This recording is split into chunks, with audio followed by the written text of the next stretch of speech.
Are you ready to break through the mental barriers holding you back? Welcome to the Mind Mastered Secrets of Excellence with Don Grant. Since 2001, Don has been guiding elite athletes like PGA Tour champions, Olympians, and world champions, and everyday individuals toward peak performance. With a proven track record, including helping Vijay Singh win the 2008 FedEx Cup, and her PGA Tour clients averaging a 219% increase in earnings. Dawn knows what it takes to succeed.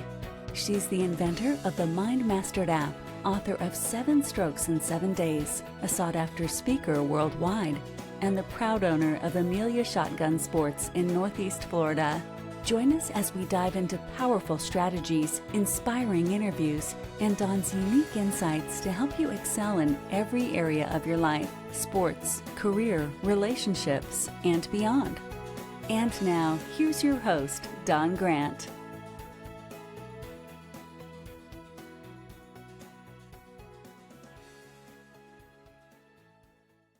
Welcome, folks, to the Mind Mastered Secrets of Excellence. This is your host, Dawn Grant, and I am happy to have you here, always looking for insights and, those little secrets of what people have, not only what they've experienced, but what they have gone through and learned from it and help them to excel in whatever areas of their life that has been their life purpose, their life path. And we've got an interesting life path here with Nick Prefontaine. So, Nick, thank you for being here, and I'm really excited to hear your story. So, thank you. I'm so excited to be here, Don. Thanks for having me. Yeah, you're welcome. For the listeners, if you could give a quick, just a short overview as a highlight of what they're going to get, through this whole podcast, that would be helpful. And then we'll dive in deeper. Sure. Yeah. No. I love to share my story and what happened to me when I was only in 8th grade at ski club with my friends, and overcoming that adversity, and a little bit about my story and my intro into real estate, and then led to what I'm doing today. And all throughout my life, I've always had this voice in the back of my head, no matter what I'm doing, that's always telling me that, okay, that's great, Nick, but what you really need to be doing is telling your story from stage and helping trauma survivors thrive with the rest of their lives. So no matter what I'm doing, I've always had that voice. And since I've been on this journey of more intentionally sharing my story, like I have been for the past 5 years, there's been no voice in the back of my head. So that leads me to believe that I'm doing exactly what I was put on this earth to do. Oh, I like that. I really find that fascinating, and that you're following your intuition, right? So, yeah, let's go back, because you did have a traumatic event happen early in your life. So, prior to that, where were you living and what were you doing for fun, and what was your life like? Sure. I mean, Don, my story, if anything, starts back when I was in 8th grade. So if I remember, my accident happened when I was in 8th grade. So if I can remember from that time before my accident, I was a very active kid. So I was involved in, premiere this and premiere that. And I was really into soccer. I was doing like 3 different teams I was a part of. And Oh, wow. uh, That's a lot. actually, the summer before the season, excuse me, the fall season, the fall of 2002, I said to my parents that, listen, I just want to take a break, and I want to, like, just be a kid, and just hang out with my friends. And I was snowboarding at the time, and skateboarding. So I just wanted to hang out and be a kid and be with my friends. And Yeah. it's interesting to me that having that focus, and just, I love to snowboard. That was my first love. So the only reason I would skateboard was because I couldn't snowboard. So Okay. it was skateboarding, Just spent it hanging out, being in, I was only in, 8th grade, 14 years old, 13, 14 years old. And it's interesting that, that fall, the fall of 2002, I had actually been to there was a hill. I'm not gonna call it a mountain, but there was a hill, Hmm. um, in our town, ski ward that, only has a few runs, but Uh, I used to always go there, and I remember that fall before my accident, I actually went there from the day that they opened. I think they opened on, Thanksgiving, or right around there. I went every day for, like 30 days or something crazy like that, Oh, in wow. holidays, so including Thanksgiving and Christmas Day, I was there snowboarding. Holy, that's serious. Uh, I was loving it. Yeah. I was having a blast, because that was really my first love, if you wanna call it that, and Yeah. it's interesting that, it was either there or it was at ski club with my friends and everything, and, um yeah, I absolutely loved it, and we had actually it's funny because I go on, vacation every year, or when I was younger, when I was that age, 14 years old, I we would always go up to Stowe, Vermont every winter. We had a week in January, a timeshare, Yeah. and those last couple of years, on like, right before my accident in 2003 and those few years before, my parents always let one like my sister and I have us bring a friend and Okay, yeah. be able to be there with a friend that week. So uh, it was interesting that we just got done that and we just got back and ski club started around that time in January. And it was funny because we had ski club. So the day of my accident was it was interesting because it was ski club Wednesday, and it was always a big deal because we got released a little bit early from Yeah. school whenever we had ski club, and I don't know if you remember, I'm sure you do, but when you're that age, when you're in 8th grade, Yeah. any bit of class you can miss is the best thing in the world. Right. So, we got released a little bit early, and, we were pumped. My, friends and I actually brought our snowboard gear onto the bus to get Nice. so as not to miss a precious moment once we got to the mountain. And we got to the mountain and headed straight for the chairlift. And on the chairlift ride up, we noticed that it was very icy Yeah. because it had been raining earlier in the day. So people were wiping out everywhere.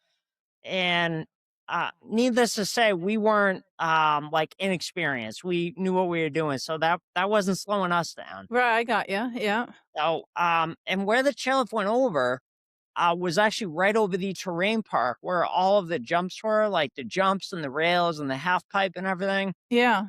So I knew as soon as I saw it that I had to go off the biggest jump in the terrain park. So Okay. um, there was no doubt in my mind. I was already thinking about what we would do after I landed that huge trick. So Right. um, got to the top, buckled into my snowboard, took a breath of that crisp winter air, and confidently charged towards that jump with all my speed.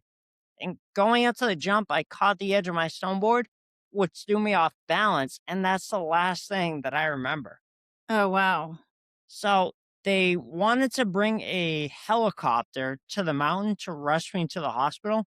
Yeah. They couldn't because it was too windy. So they had to send in an ambulance. And out of all the paramedics on staff, there was only one who could intubate right on the spot, and I needed that to be able to breathe. Lucky for me, he was one of the paramedics that was actually in the parking lot when my accident happened. Oh, So wow. there were several things that had to break the exact right way for me to be able to be here today and tell this story. That Yeah. was the first one. Secondly, although I didn't have a helmet on, the only protection that my head had was, my goggles, and I wore some goggles, like over your eyes, very thick with a lot of padding.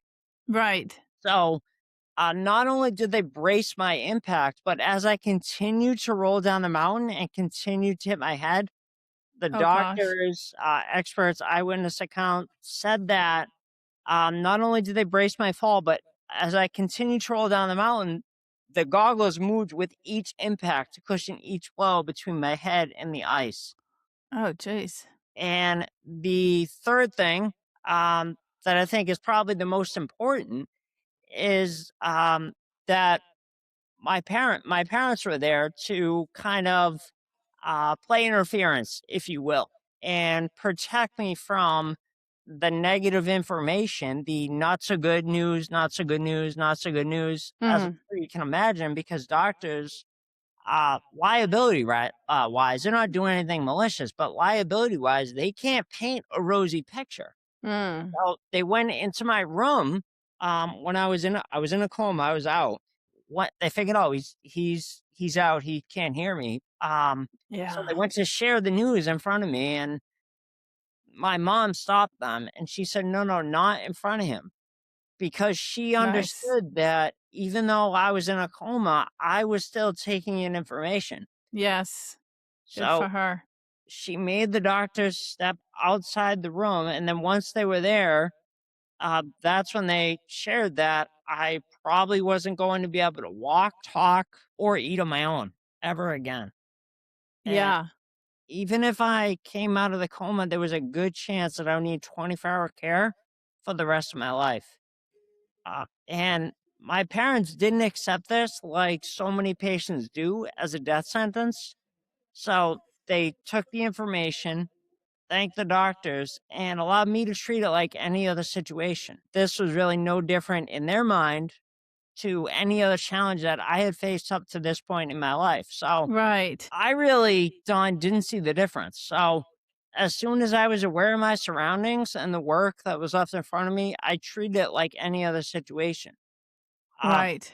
I ended up being in the coma for 3 weeks. I really don't remember a month because it was a partially induced coma. They had Mm. to wait for the swelling to come down in my, Mhm. and it was at that point that I was transported to a rehab hospital in Boston, and that's where I really began my journey, if you will. And my first memories start, that's where they start. And I started to, at that point, unknowingly use a system to not only make a full recovery, but run out of the hospital. And that's what I teach to this day. That's the step system. Interesting. So, what I can do is give like a 10,000-foot view of the step system. And if anyone's interested at the end, I can let them know how they can download the whole step system for free. So, Interesting. I do wanna cut in and say go ahead, that, please. um, you're reminding me of a client that I had many moons ago, and, she had hired me because, being a hypnotist, right? She had hired me because she was looking to pass the bar, and she had, gone to school to be an attorney, and she had failed it several times, and she was on her last attempt. And, she hired me because she knew that she had this underlying belief that she wasn't smart enough, right? So, what was interesting is that in hypnosis, like, you can give somebody suggestions like, "You are smart, you're brilliant, you're blah, blah, blah," right? So that's one technique, but another technique is to go into the memory banks and to do something called regression to the cause. So, she came in frustrated because she only had one more opportunity to pass the bar and knew that she had this underlying belief, but didn't necessarily know why. So in hypnosis, we do this regression to the cause. And she went back to when she was in a coma as a kid, and she had had a major accident.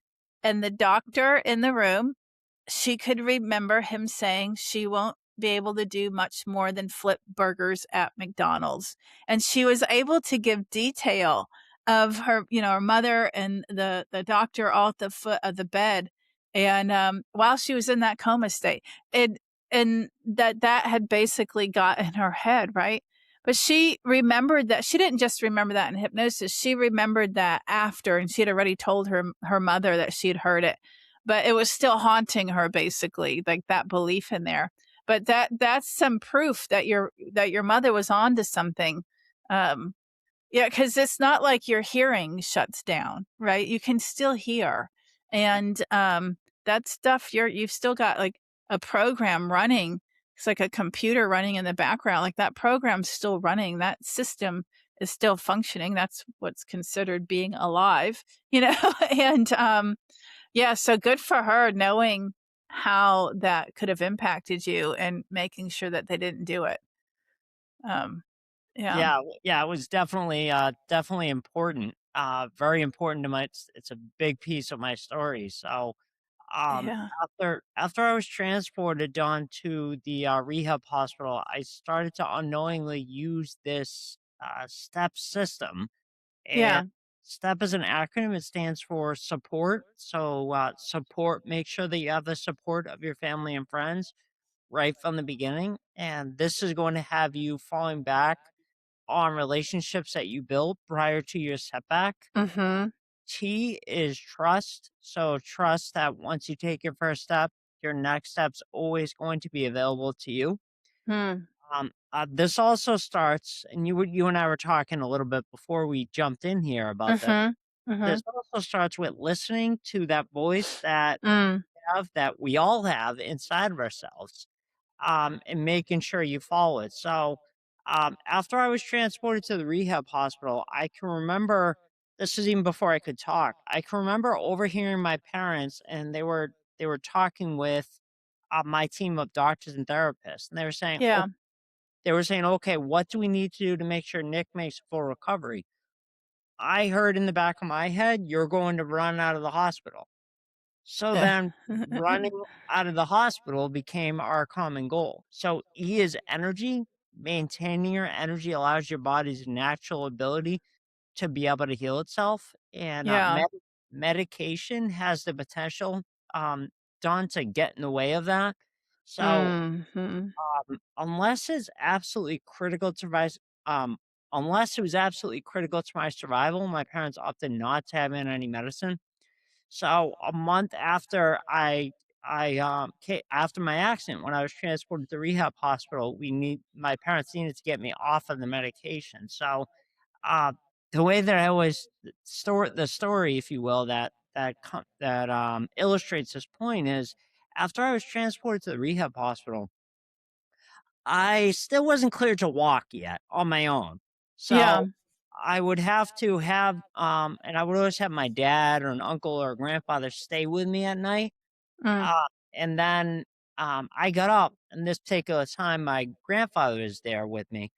And I got up in the middle of the night and I had to use the bathroom. Well, he couldn't hear me because I couldn't really elevate my voice. So I figured, oh, okay, I'll just lower the bed. And I went to the Just bathroom. do it. Nothing happened. Uh, Yeah. but I got back to the bed and everything. The hospital found out the next day. They freaked out. Yeah. "Can't have this, liability, blah, blah, blah, and like, Yeah. here's what we're gonna do. We're gonna give him this many CCs of this great new medication before the bed, Uh, so yeah. that way he can sleep the other night." And my mom heard this and she's like, "No, you're not. Just tell Nice. him not to do that again." So they told me not to do that, and of course, it didn't happen again. But if I didn't have someone there, if I didn't have an advocate with me, they would've just gave me medication just to make it easier. Yeah, yeah, I hear you. I'm not diminishing, the work of doctors Right. and everything, but I'm just saying you gotta be your own best advocate. Yes, you do. Uh, Yeah. finally, P is persistence, so once you've taken your first step, keep getting up every day and taking your next step, no matter how small, and by continuing to move forward every day, you are building an unstoppable momentum. So, if you fast forward less than 60 days later, after being transported to the rehab hospital, I realized my goal of running out of the hospital. Did you verbalize that goal? Did you Oh, tell they knew. anybody? Everyone knew. Everyone knew my therapists and doctors that we all met with weekly. They all knew my goal and we were working towards that. Yeah. Um, And you but were how old at that time? I was 14. Yeah. But it really was. Nice. When people hear they hear my story and they're like, "Oh, great. Okay, awesome. So you just went back to life." Like, no, that was a start, if anything. It wasn't the end.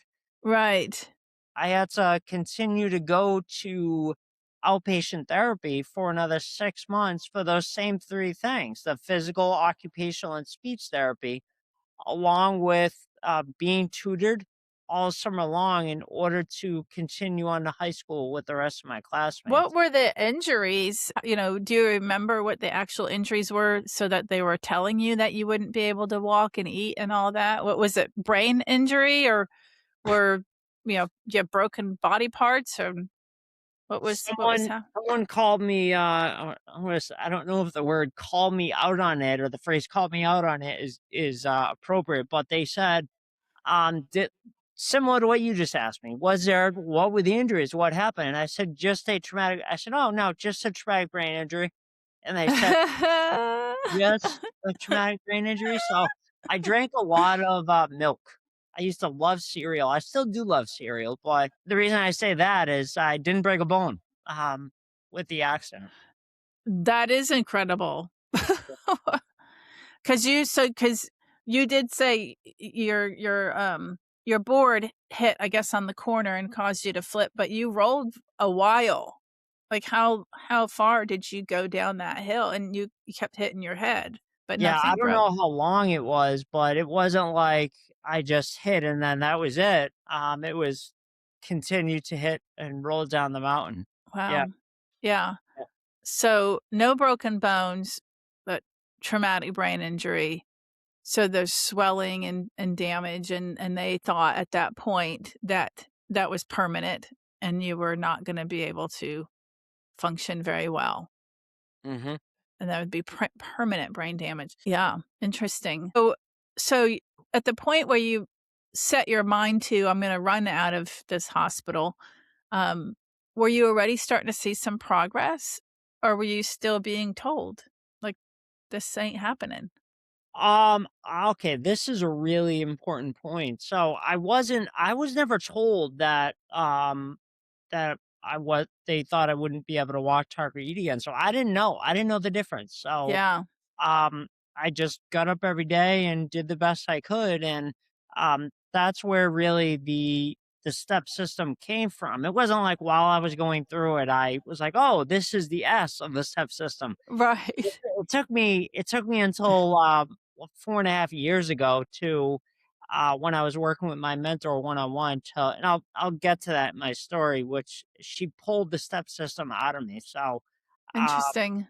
yeah, Yeah, it's after that, it's a little surreal to me. And I had this same mentor was the one who pointed it out to me, Don, that only it was only 18 months later after finishing my rehab from my snowboarding accident and being in a coma that I got my start in real estate. And that was door knocking pre foreclosure doors or homeowners that have received mm, a notice of default letter from the bank. right. So I would go to them because when you're younger, time is compressed. So if you think like 6 months out, 12 months out, 18 months out, it seems like a lifetime. Yeah, However, it's not that much time. I'm learning right. It's as I true. get older. Yeah, Um, and so she said, and I was like, "Oh, I never thought of it that way." But so I would go to these notice of default doors, and I would try to set up meetings for one of our investors to meet with them the following week to explore potentially buying their home. And looking back at this, and it took reflection. yeah, Looking back at this, because it was so soon after my accident, less than 2 years, only 18 months after finishing my rehab, I was um, basically, it was a part of my recovery. I was going door to door and helping people out of their unfortunate situation. So I yeah, continued doing that throughout high school. And then after high school, I got my real estate license, was helping buyers and sellers as a realtor. And then in 2014, I started to help my dad. He was an investor at that time. He was buying homes non conventionally, so without using big down payments, without signing personally on loans. And he was starting to accumulate all these properties, and he needed help with someone putting them on the rent to own market. yeah, I got you. just some of the ways, like high level, 10,000 foot view that we buy is like we're buying a rent to own agreement, like a lease purchase. Um, if someone has an existing loan, we can close on it, subject to the existing loan. Or if they have no debt on the property, uh, we can actually buy it with owner financing and close on it and structure principal only payments back to the seller. So those are just some of the ways that we buy to keep it simple. And then we're always selling on a rent to own. So Mm. and that's where I came into the picture. So he was starting to accumulate all these properties and he needed help with someone putting them on the rent to own market. Mhm. Mhm. So this isn't listing them conventionally, but this is not uh like as a realtor listing them, but putting them on for sale by owner websites, different for rent Right. sites, and trying to get a rent home buyer that way. So there's only roughly 18% of the market who can walk into a bank and get a loan. We go after, not go after, that's the wrong way. We attract the bigger portion, the other 80%, 82%. Mhm. Um, I'm not saying they're all, we're not saying they're not all good buyers. However, in there's a large portion that they make great incomes. They have good money for the down payment. They just can't, for whatever reason, walk into a bank and get a loan today. So Right. Right. we get them into the home, get them fixed up with credit repair, and then give them a path to home ownership. So Nice. I started helping him, and over the course of the next 13 or 14 months, my income shifted where it didn't even make sense for me to keep my real estate license anymore. Mm. In January of 2016, I resigned my real estate license, started helping him full time as an investor. And it was right around that time that 2016 was our first year holding an event. We started holding events where we have the investors that we work with, we call them associates all over the country, uh, Yeah. come in, fly in to see us, and we hold an event for them, like a training event. And it was right around this time that I started to be able to have that platform, if you will, to tell my Mm. story once in a while. Right. Right, right, right. Yes. So I always thought that was it. Like that was okay. I'm listening to that voice. So it got quieter. However, it was still there. So Yeah.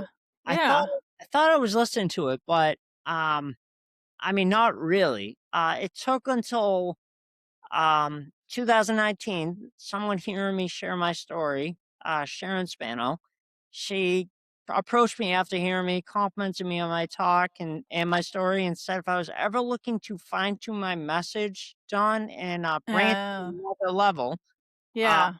where I could affect and impact and help the most amount of people, she could introduce me to some coaches and mentors that have helped her. Oh, nice. So I wasn't ready at this point. I wasn't ready yet because I was actually in the final throes of a voice issue that I had developed in 2012. Hmm. It sounded like it was really hard for me to get the words out. Like I had a lot of tension in my throat, Yeah. What was that all about? and well, I developed it, and this is like some introspection. I developed it from being too I guess rah rah, if you will, like trying to set myself up before I get on the phone to prospect and Oh, yeah. do all my scripts and everything. And I guess I caused damage to my voice. And Hmm. it took until I finally wound up at a no one could tell me what was wrong. So I went to my primary care visit, my PCP. I went to an allergist. I went to speech therapy again on my own. No one could tell me what was wrong. And then I finally, a year later, wound up in a voice specialist office in Boston right away. And there are only 35 of these in the whole country. So in the Yeah. continent. So right away, this is after like putting my head against the wall, like, what the heck? No one can tell me what's happening. I knew something wasn't right. So he walked in the room, heard me speak, and right away nonchalantly goes, "So that? Yeah, we deal with that all the time. We'll get that fixed in no time. Go, s- go see the front desk and schedule a Botox injection in a few weeks. Oh, okay, okay, alright. August of 2013, I started receiving Botox injections into my Okay. Mhm. along with their higher level voice therapist, speech pathologist. And it took getting those. I mean, I was getting those Botox injections for 7 years. It took Wow. until um, and this is where that falls into play because when Sharon approached me, I was still in the final throes of that voice issue, so I wasn't ready yet. Yeah. However, I always hung on to her card, John, and You knew. in May of 2021, after the voice issue had worked its way out of my system, I finally reached out to her and I said, "Okay, I'm ready. What should I do? Who should I talk to?" She introduced me to her mentor, who became my mentor. And ever since that first conversation, um, 5 years ago now, almost exactly 5 years ago, there's been no voice in the back of my head. So, uh, Wow. like I said there earlier, that's evidence to me that I'm doing exactly what I Well, was. because she mentored you, and then what happened that made the voice go away? How did she help you? Okay, so that first call that I had with her 5 years ago, it's even crazy to say that was 5 years ago, but she said I told her my story and my goals and what I was looking to do. She recommended that I do the speaker salon that fall in New York City for $25,000. And she said that's where you get to commute to New York City every Wednesday for 6 weeks and get to be on stage with up to 10 or 15 other speakers Wow. to work on crafting a 10 to 15-minute talk that on the final week, on the 6th week, you get to perform for TEDx planners, Oh, wow, yeah. uh, podcast hosts, other event planners, people who are looking to book speakers for their stages. So I like at a soul level, I had to do this. Like, and I like this. This took me like this information I'm about to share. This took me from like I don't consciously remember this. This is from like a lot of deep work and like meditations that I've done Yeah. with like energy coaches and everything is that this same feeling of like, yes, I'm doing that is like when I was going up the chairlift that day in my accident and I saw the Mm. jump. It was like, yes, I'm doing this. I Oh, interesting. didn't have to Yeah. ask anyone or it was like I 100%. So during the Mm. speaker salon, Trisha pitched the idea of what it would look like to work with her one on one. And she said she helped speakers build out their speaker platform. That was 75,000. Oh, boy. So Ooh, that's an investment. I said, don't have that in my back pocket, uh, but give me a week and I'll figure it out. And I applied for financing. I was approved. 6 days later, I wired her the money after that phone call with her. And to me, again, it wasn't even a decision. I had to do this. So Yeah. I'm so happy that I did though, because now I understand what a speaker platform is. Yeah. She pulled the step system out of me on that first call. She asked me, "So you have this amazing story that you ran out of the hospital after your parents were told you probably wouldn't walk, talk, or eat again. How'd you do it?" And Yeah. it was a video call, and I only had like 10 of these calls, 10-hour calls for this. And she asked me, and I was like, "I don't know. I just got up every day and did the best I could." She goes, "No, not good enough. No. How did you do it? Keep going." She like leaned in and I was obviously paying a lot of money for those calls, but I even think I may have ended that first call early because I was so frustrated with her. However, I'm so happy that we went through that process together because she helped pull the step system out of me. Now, Right. the step system is basically how I've approached and overcome any challenge or adversity in my life. And um, so it's funny that after I had my accident, I think I was so young, and I've Mm. even wrote about this in newsletters a few months ago that because I was so young, I just was like, yeah, okay, well. that thing happened, and I just, I got better. It was something that happened when I was growing up. Anyone would do that. And I think it was Trish who actually said to me, she goes, Nick, that's not normal. Not everyone would do that. Like, I Right. didn't, to me, it wasn't, I didn't, to me, it wasn't even a choice. Like, oh, am I just going to wallow and stay there? Or am I going to do the work and get better? To me, it was never presented to me like it was a choice. It was just, okay, this bad thing happened. Now we gotta do this work, do this therapy, and then get back home and get back to a normal life. So Right. that's how it was always presented to me. And then after after being on the other side, getting to the other side of the voice issue, Mm. I was and this is right around if you see the timelines, this is right around the same time. So right on like at the end of that, I was probably when that woman heard me talk, I had two more Botox treatments left. Yeah. They were both within 6 months of each other. And like it all happened at the same time. Um, Yeah. which is really interesting. And then when I got to the end, so like basically a year later after Sharon gave me that in 2020, I was like, all right, I have something here. Like I have something here that I need to be sharing with the world and helping people uh, Yeah. that are going through any other challenge or trauma or crisis. So, Nice. mm. Nice. And then, well, you have 3, what, best-selling books, right? And Yeah, that did that all Mhm. those are with how I shared the real estate, the ways Yeah. I'm still a partner and I'm very much involved in that business as well. So we Yeah.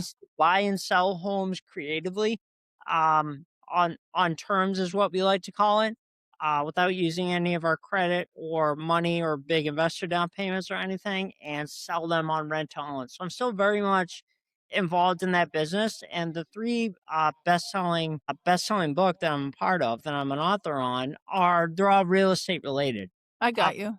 the new rules of real estate investing.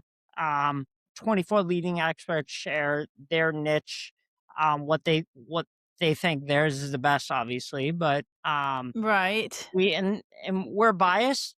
We think ours is best. However, we're realists and we understand that not everyone's going to connect with us. So that's why we share that book. And that was the one that I was probably the most heavily involved in. The other one was Sell with Authority. And then my dad's bestseller, The Real Estate on Your Terms. I was very, very much involved in the editing and everything that went on with that. Right. Um, the the thing is, since working with Trisha, I've been speaking at brain injury associations at their conferences, like they do yearly conferences. Right. Some of them, like the Brain Injury Association, does a few webinars a couple times a year. So I've done a webinar for them. And now I'm starting to get my message and the step system and story out there by podcast guesting, getting in front of more and more people and sharing my message. Right. Right, right. Nice, nice.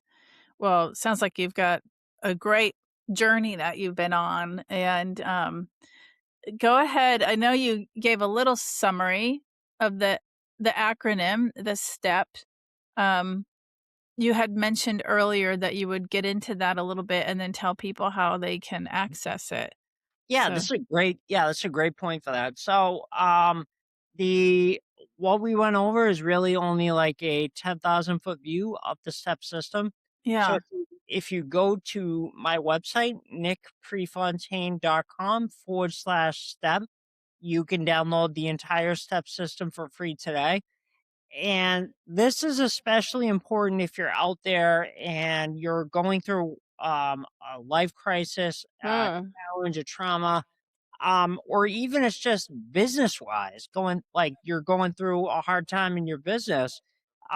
This is a great tool and resource for you because the step system, even though it was birthed out of adversity and the trauma of my snowboarding accident, Right. and then having to overcome my voice issue, The applications of it are so far reaching and really wide ranging that you can apply it to anything. I mean, Right.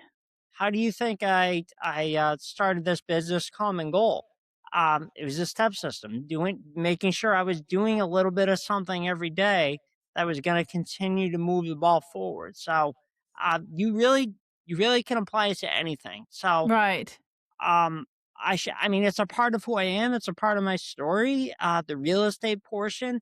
So if anything that I mentioned on how we buy and sell on terms creatively interests anyone and you want to learn more, you can go to our website,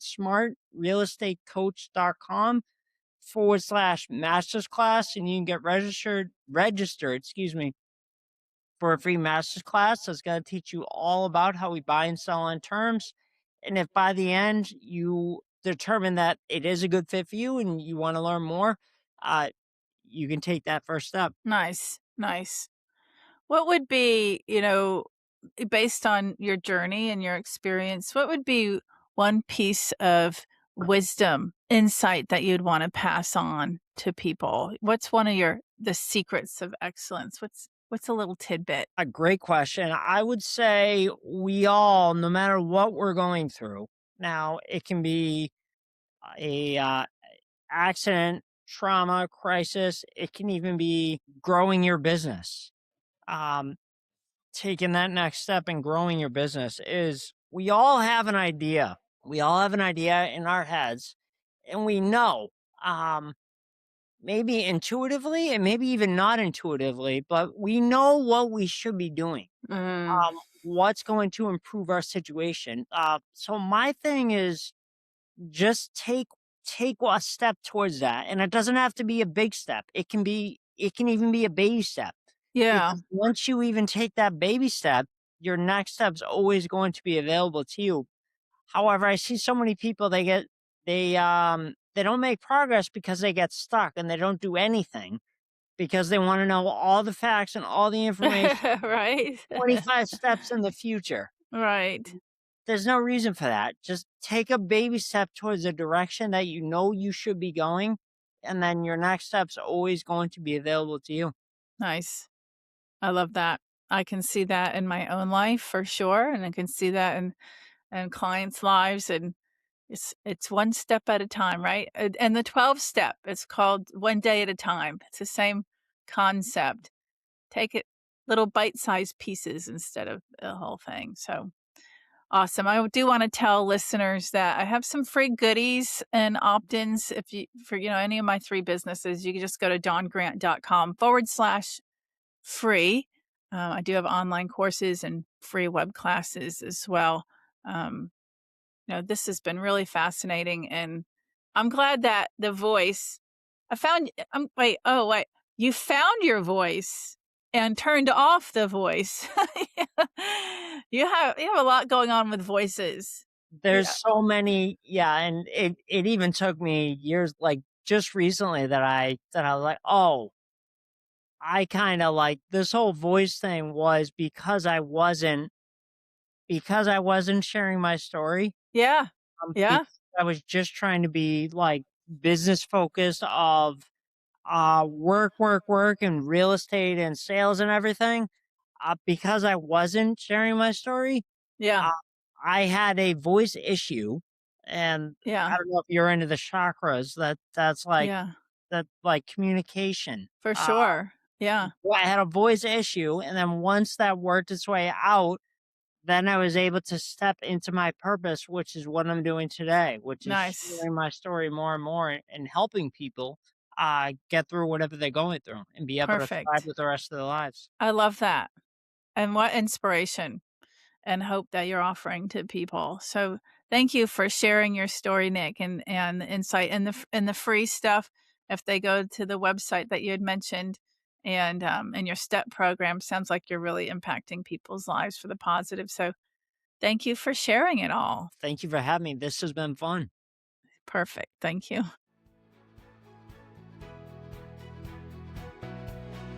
Thank you for tuning in to the Mind Mastered Secrets of Excellence with Don Grant. Whether you're an elite athlete or pursuing success in your career or personal life, Don Grant's expertise and insights are here to guide you.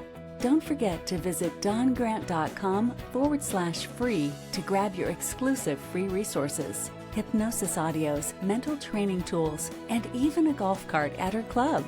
If you enjoyed today's episode, follow, rate, and share this podcast. Stay connected with Don on all social media platforms for more inspiration, tips, and updates. Remember, mastering your mind is the key to unlocking your full potential. Until next time, keep pushing your limits and striving for excellence.